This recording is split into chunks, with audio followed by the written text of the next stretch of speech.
नमस्कार. श्रवणानंद उपक्रमांतर्गत आपण ऐकतो आहोत राजीव पटेल लिखित लोकनाथ. आपल्या प्रमुखत्वाखाली एक बैठक बोलवू म्हणतो.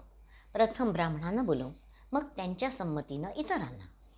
क्षणभर उसंत घेऊन भानुदास म्हणाला, गावात कीर्तनं नाहीत, सप्ताह होत नाहीत, पंढरपूरच्या वारीला कुणी जात नाही, गाव थंड पडलंय, निदान ज्ञानेश्वरीचं पारायण व्हावं.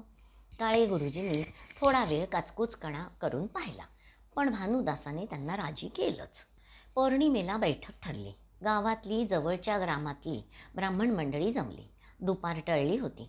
काळे गुरुजींचं निवासस्थान गच्च भरलं होतं. सभेच्या कामकाजापूर्वी सर्वांना दूध पोहे देण्यात आले. कुणीतरी म्हणालं, काळे गुरुजी प्रसन्न दिसतायत. मी प्रसन्न आहेच, माझ्या निवासी आलात म्हणून, पण आपल्या प्रसन्नतेचं कारण मी नाही. काळे गुरुजी हसत म्हणाले, मग गोशाळेचं दूध असेल आणि पोहे गूळ. भानुदासाचं कुणीतरी पुन्हा म्हणालं, नव्हे नव्हे. काळे गुरुजी म्हणाले, गोशाळेचं दूध मुलांच्या पोषणासाठी असतं, त्याचा एकही थेंब इतरत्र जात नाही. मग ते रागावून म्हणाले, वाटल्यास दूध पोहे पुन्हा घ्या, पण नदीचा उगम शोधू नका. भानुदासाने विषय सुरू केला. मंडळी, गावात सांस्कृतिक कामं आहेत ना. गोशाळा, पुन्हा कुणीतरी बोललं. गोशाळा आहे, पण पैठणात सप्ताह व्हावे, कीर्तनं व्हावी, प्रवचनासोबत ज्ञानेश्वरीची पारायणं व्हावी, ज्यात समाजातील सर्व थराच्या मंडळींना लाभ मिळेल. कशाला ते? इथे वैदिक विधी कुणाला करायचे नाहीत, सप्तशतीचा पाठ हवन करायचं नाही, पुरातन गोष्टी ज्या पांडवांनी देखील केल्या त्या सोडून हे प्राकृतातलं कशाला हवं आहे? भिकमभटांनी गर्जना केली. मग तुम्ही हे प्राकृतात कशासाठी सांगतात? संस्कृतात देववाणीत सांगा. कळणार नाही, सांगायला काय? सांगितलं असतं. कळेल, तुम्ही बोलून तर दाखवा. काळे गुरुजींनी आव्हान देताच भिकमभट गप्प झाले. मग काळे गुरुजी म्हणाले, हाच तर मुद्दा आहे. भक्तिभाव जागण्यासाठी प्राकृतात समजावलं पाहिजे, त्यासाठी खटाटोप करायचा आहे.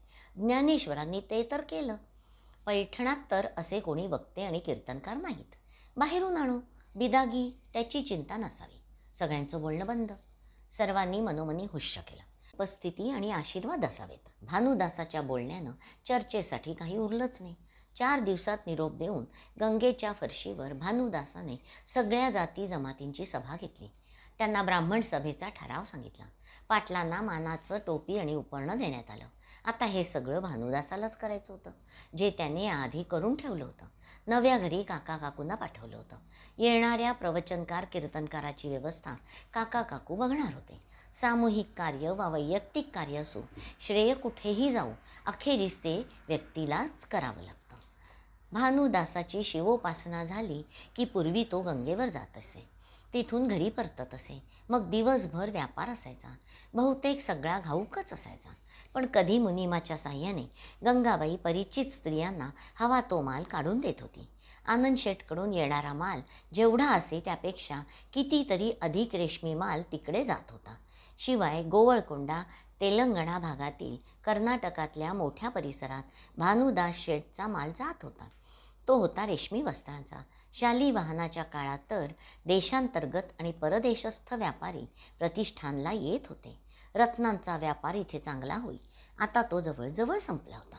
पण पितांबर, कद, पैठण्या, रेशमी पाटाला मागणी होती. विणकर बाहेरच्यांवर विश्वास ठेवत नव्हते. बाहेरचे भानुदासाच्या शब्दावर होते. भानुदासाची भेट होण्यासाठी व्यापारी ताटकळत बसे, पण कुणाची तक्रार नसे. काळे गुरुजींना भेटण्याच्या निमित्ताने भानुदास श्री विष्णूचं दर्शन घे. प्रत्येक वेळी त्यांना गुराख्याच्या वेशातला देव दिसे आणि नंतर मूर्ती अदृश्य होई. असेल, जेव्हा जे घडायचं असेल तेव्हा ते घडेल, भानुदास मनात म्हणत. त्याच्या स्वभावाप्रमाणे तो या विषयावर कुणाशी बोलत नसे, पण प्रभू त्याला काही न सांगता त्याच मार्गावर नेत होता. श्रावण महिना सुरू झाला. पौराणिक संस्काराने पैठणला भाविकांची गर्दी वाढली. पौराणिक मंडळी गंगेवर कार्यमग्न झाली. काळे गुरुजींकडे महारुद्राचं कार्य आलं. ते आपल्या गृहात असणार नव्हते. तरीही भानुदासाची पावलं विष्णू मंदिराकडे वळली होती. काळे मावशींबरोबर त्याचं काही कार्यप्रयोजन नव्हतं. तो शांतपणे देवासमोर उभा झाला. तो कधीही घंटा वाजवीत नसे. येणाऱ्या जाणाऱ्यांची वर्दळी नव्हती. मंदिरात शांतता होती. क्षणभरात भानुदास तिथे विचारशून्य झाला. आज तो आपले डोळे मात्र बंद करीच ना. एकटक भगवंताकडे पाहत होता. प्रत्यक्ष चक्र हातात घेतलेले भगवान त्याला दिसले. तो सावध झाला. पुन्हा त्याला तोच भास झाला. पुन्हा तसंच झालं. चौथ्या वेळेस प्रभू त्यांच्याकडे पाहून हसले. त्यांनी पण भुवया उंचावल्या. भानुदासा, काळे मावशींचा कातर स्वर आला. स्वरामागे त्या सावकाश बाहेर आल्या. म्हणाल्या, ये, तुझीच वाट पाहत होते. घे हे तीर्थ. आज मी अभिषेक केला. हा म्हणाला की तुला तीर्थ दे. त्यावर भानुदास हसला. 24 वर्षाचा प्रगल्भ ब्राह्मण तो. आपल्याला भास झालेला दिसतोय. असं काही हा तुमचा देव सांगणार असं बेसं काही नाही. यापुढे असंच सांगत आलंय का? नाही, माझ्याशी मेलीशी कशाला बोलेल तो? गुरुजींबरोबर बोलत असेल. छे, यांच्याशी कसला बोलतोय? त्याच्या पुढे जे ठेवलं जातं ते उचलण्याची केवढी घाई त्यांना. वेद म्हणता आले म्हणजे तो काय वेदोनारायण बोलेल होय? त्याला तुझ्यासारखा कर्मयोगी आवडतो. चल, घे तीर्थ. उगीच वितंडवाद घालू नकोस. तुलाही अनुभव येत असतील पण बोलत नसशील. नाहीतर आज आलास कसा इथे? मंद स्मित करीत भानुदासाने तीर्थ घेतलं. वृद्धेला वाकून नमस्कार केला. मला कशाला करतोयस? या चक्रपाणीला कर. मग नमस्कार स्वीकारीत म्हणाल्या, बरं बरं, लवकर लवकर घरात बाळ येऊ दे. अजून तुझ्या डोळ्यात बालभाव दिसतात. गंगाबाईवर ये ना. आणि तुझी माता मनू मनू म्हणताना बोटं झटकल्यासारखी केली. भानुदासाने मिश्किल स्मित केलं. मनूबाई दुखणईत म्हणून प्रसिद्ध होती. गंगाबाई आली तशी सेवेला आली. सेवा शुश्रूषेत व्यक्ती बरी व्हायची असते. ती कणहत राहिली. ती सुधारलीच नाही. अद्यापही तिचं वय थोडंच झालं होतं. आहार ठीक होता. शेजारी पाजारी गप्पा चांगली मारू शकतीची. प्रकृतीचा विषय निघाला की लगेच कणायला सुरुवात. मनूबाईहून थोड्या मोठ्या वयाच्या कुंदा काकू म्हणायच्या, वय थोडं झालं आहे तुझं. केस उत्तम आहे. पाळी वेळेच्या वेळेवर येते. अन्न पाण्याची चिंता नाही. काबाड कष्ट नाही. तुला श्रम नाही. उलट शरीर श्रमलं नाही तर आरोग्य राहील कसं? मग ती बाई मनूबाईच्या नजरेतून उतरे. कुणाचं वाईट करू शकत नाही. कारण पापभीरुता आणि निर्णय क्षमतेचा अभाव. चांगलं करण्याचं सामर्थ्य वाढीस लागलेलंच नसतं. ब्राह्मण समाज असा पिढ्यानपिढ्या सामर्थ्य हरवत चालला होता. भानुदास हे बालपणापासून बघत आला होता. मनूबाईचा विचार आणि बाळ यायला हवं हा विचार भानुदासाच्या मस्तकात एकाच समयी आट्यापाट्या खेळू लागला होता. या विचाराच्या वावटळीवर गंगेवर न जाता घराकडे आला. कुंदा काकूंच्या घरावरून जाताना कुंदा काकूंचं लक्ष गेलं. त्या धावत बाहेर आल्या. अरे भानुदासा! कुंदा काकूंच्या आवाजानं भानुदास वळला. ये, हातपाय धुवून गूळ आणि जल प्राशन करून तो म्हणाला, काय काकू, कशा आहात?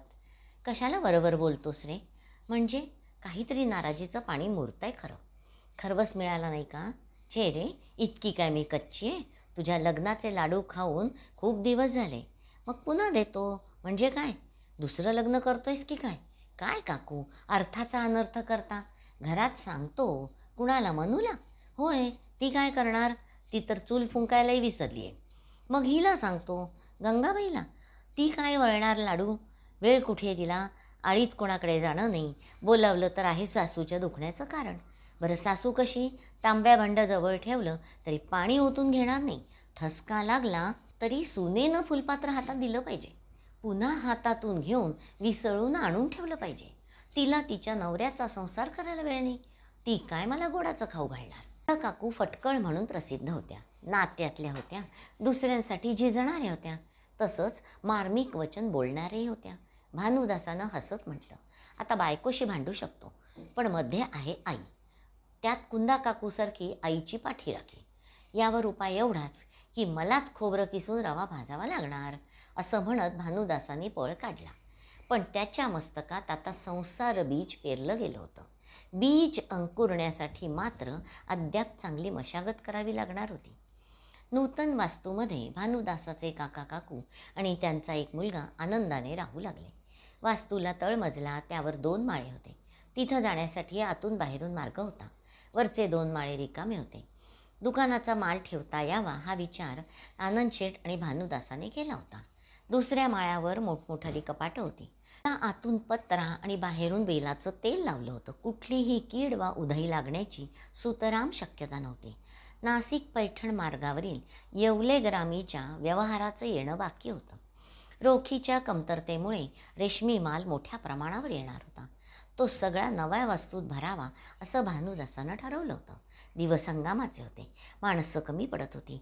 मुनीम कुठेतरी अडकले होते. भानुदास स्वतःशीच बोलला, काय करावं बुवा? वस्त्र सांभाळायचं आम्हाला येईल, पण मदतीला गंगाला दे. पार्वती काकू अंदाज घेत म्हणाल्या. घे. नाही रे बाबा, जाऊबाईंशी कोण डोकं लावील? भानुदास विचारात पडला. तेवढ्यात बाहेरगावची आसामी आली म्हणून भानुदास तिकडे गेला. झालं. भानुदासाची काकू धावत कंदा काकूला सांगून आली. कुंदा काकूचे डोळे चमकले. दुसऱ्याच दिवशी गंगेवरून येणाऱ्या श्याम भटजींना त्यांनी हटकलं. भाऊजी, तुमची भावजय म्हणत होती हजारोंचा माल येतोय. भानुदास चिंतेत आहे. एक उपाय सांगते, बघा पटला तर. क्षणभर थांबून म्हणाल्या, आम्ही तिघी बसू. त्या दोघी घरच्याच आहे. मला धाकटीच्या लग्नात जावयाला पितांबर द्यायचा आहे, तो द्यावा. श्याम भटजी विचारत असताना पुढे म्हणाल्या, माझ्या आणि मनूच्या नात्यातली बाई आहे, तिला ठेवू मनूसाठी.